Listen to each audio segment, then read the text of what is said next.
Has anyone played Mountain Blade? You know, that medieval RPG warlord simulator? And I don't mean the newer one, Banner Lord, that one actually got pretty popular, but the older one, Mountain Blade Warband, from like 15 years ago. Well, I know I have, for 1700 hours in fact, because in that game you could create your very own character, choose your backstory and set up some basic skills, and then immediately get thrown into this ruthless medieval world without much explanation, goals or even reasons to exist. You start as a nobody, and slowly build yourself up to become whatever you want. And that was the appeal. You want to do trading? Okay. Be the head of a mercenary company and wage proxy wars for money.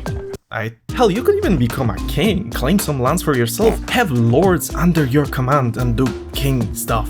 My point is, the world did not care about you. You were not the super duper special chosen one. You really had to put in some work to become better than every other non-playable character in the game. Even during battles, the NPCs were always governed by the same rules as you. The same stats, equipment values and whatnot. There was no disconnect between the player and the NPCs, and all of it was sauced up with a simulated reactive world for you to oyster or something. And because of that, Mountain Blade titles, especially Warband, molded a certain standard in my brain. I enjoy when a game does not hold my hand like I'm a little baby, and just lets me enjoy the simulated world however I want. And 15 years later I discovered a game that lets you do exactly that and more. A game that doesn't just avoid holding your hand, it actively tries to chop it off and eat it, and I freaking love it for that.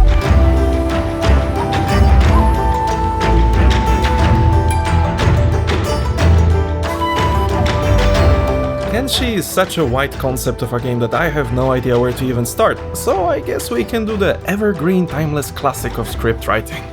Kenshi is a free-roaming squad-based RPG, or at least that's what it says on the Steam page. And while that does more or less describe the game, I would add some other things to that list, because apart from the obvious, the game blends in ideas from many different genres, creating something that I haven't really seen before in my 20 or so years of gaming. Kenshi is definitely a survival game, a persistent world simulation, a pretty robust base builder, it has some management elements and automation as well, and most importantly, it's a storage generator. See, when storage generators are mentioned, usually the first suspects that come to mind are RimWorld, Dwarf Fortress, and maybe Project Zomboid.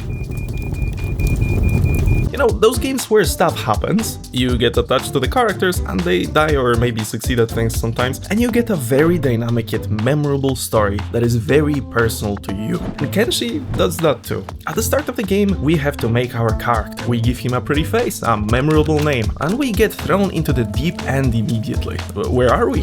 Why are we? What do we do?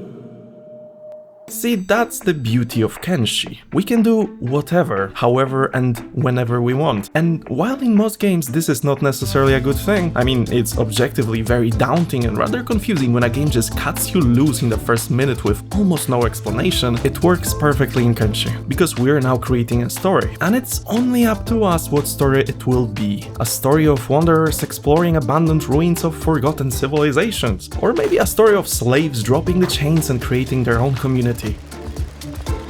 A story of a settlement that perished during a night raid, or maybe a story of a lone martial arts master that survived being abducted by cannibals. And whatever we do from now on is more or less correct and leads to creating a story and progression in one way or another. Unless we decide to get eaten alive by wild animals or the fogmen, then we die. But still, we can choose to go out from the starting city and start mining and selling raw ore. Or maybe we can go around selling goods from one city to another until we make big bucks. Because progression in Kenshi is very non-linear. Doing anything in this rough world makes us stronger, and while sure we start the game extremely weak, making us the #1 bitch of the region, sooner or later we can and will bounce back. Because each time we get beaten up, we get tougher. Every time we carry a dying teammate on our backs, we get stronger. And every time we use any type of weapon, we learn how to use that weapon better and better. Or we can just cheese the game by sneaking around a bajillion spiders and power leveling stealth in mere minutes. Think Elder Scrolls leveling system, but with a bit more grit to it. My point is, our characters always grow in Kenshi. And whether we lose, win or just exist, we slowly get stronger and the game gets easier. There's no wrong way to play, and anything from a petty thief to a farming landowner can and often is fun to play and progress. And yes, if we dedicate ourselves and put some time into pure training, cheesing and fighting strong enemies, we can potentially create a one-man army that can single-handedly take whole cities just by one-punching everyone to death. Yeah. And what really sells that fantasy is Kenshi's combat. Every character has separate health bars for their head, chest, stomach, arms and legs. Take too much damage to a limb and you'll start limping, collapse or even lose it entirely. And if that happens, well, you better hope you can afford a robotic replacement. It's not always just you lost some HP. Injuries affect how you move, fight and diminish your chances of survival pretty substantially sometimes. And yes, this game features permadeath, so if one of your squad mates bleeds out, well, they are gone.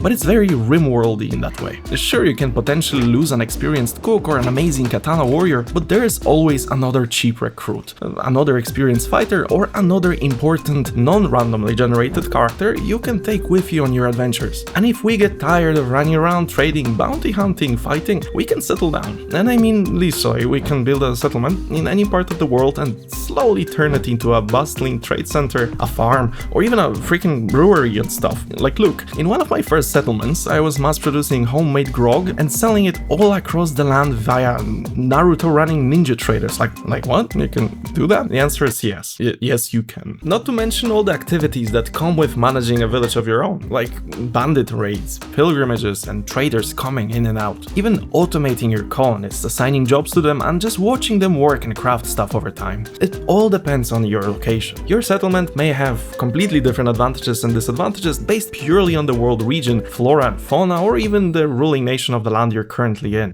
Settling in Okran's Pride will net you easy time farming, since the land is fertile, while settling in the swamps is just a mistake. And all that brings us to the fact that the world of Kenshi doesn't just feel alive. It literally is alive. It's a full-blown simulation of every insignificant character, every raiding party, every politician or legendary ruler, every fight taking place and every scheme in the world. And all of that and more, whether we as the player are there to see it or not. Because the world of Kenshi, while harsh, does not hate the player. This is a common misconception. The world of Kenshi does not acknowledge the player, until the player makes themselves worthy of being acknowledged. In other words, the world of Kenshi does not hate, it just doesn't care, until it is forced to. Because while we can live a moderately peaceful life of farming, building, selling and exploring, we can also make an actual change in the world state. And that's an actual mechanic in the game, world states.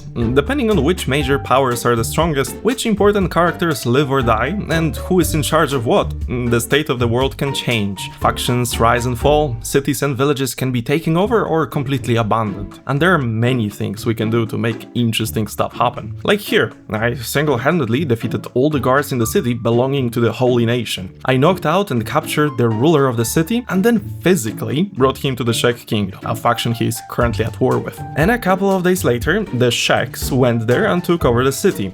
Some buildings got destroyed, Shek patrols were strolling around the city, and that just makes sense. The city had barely any guards and no ruler, of course it's going to fall during a war. It's just really rewarding to see stuff you do have an actual impact on the world. And stuff like this happens all the time. Factions fight between each other over territories, they make political moves. Characters with actual in-game lore just walk around and also explore the world. The world lives, but also changes and evolves with or without the player. And that's just freaking cool, man. Wow. And while we're on the topic of the world, despite it clearly looking desolate and deserted most of the time, it's actually pretty varied in landscapes and actually interesting to look at. Kenshi's graphical style and general vibe have personality. Characters, landscapes, textures, and designs are very distinctively Kenshi. And while sure, the player base's consensus is that this game does not look graphically impressive, I for one actually kinda like how it looks. It has some of that indie studio charm that's really hard to actually describe, and there's a lot to look at. The world is split into clear regions, and the devs made sure that each is different and varied in enemies, architecture and general vibes. We have the scorching deserts under the United Cities, with desert samurai guards, manhunters and whatever these bug creatures are. We have swamps with annoying-ass spiders and constant mushy sounds. We have beautiful and lush green pastures of the holy nation, but the citizens are both racist and sexist, and also they really like slavery, like they are really passionate about it. We even have the fog region where the fogmen live. We don't talk about the fogmen.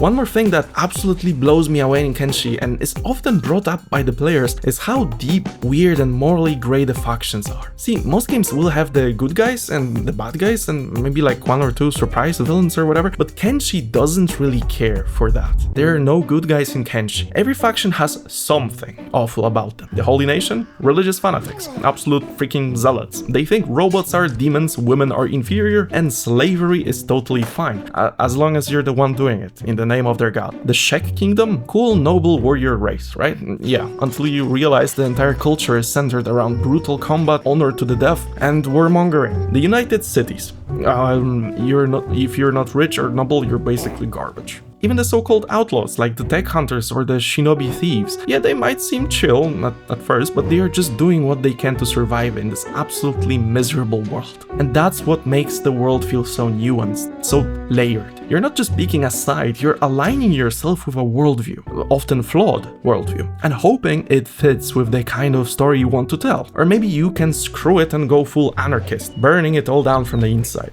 And here's the interesting part. These factions react to you over time. Your standing with them changes based on your actions. You kill their leader, you're now the public enemy number one. You help them out, they might send you gifts or soldiers or even promote you to a special status. It's reactive, systemic, and most importantly, earned. You're not handed power or infamy or fame just because you followed some quest mark. You made the moves, you lived with the consequences. And that's why Kenshi breaks the mold. Not because it's the best looking game, not because it holds your hand or has a tight story with cutscenes or emotional music, but because it doesn't care what you do. It creates a living world with rulers, factions, economies, geography, ecosystems, weather, chaos, random, and then says, here, do whatever. And you're not the chosen one, you're not the special baby, you're a nobody. But over time, slowly, painfully, you become someone. Through failure, through loss, through insane plans that work out by pure accident. Through one-legged runs across deserts, through base building and revenge and escaping slavery and finding old tech and making alliances and enemies and memories, you earn your place in this world. And when that world starts reacting to you,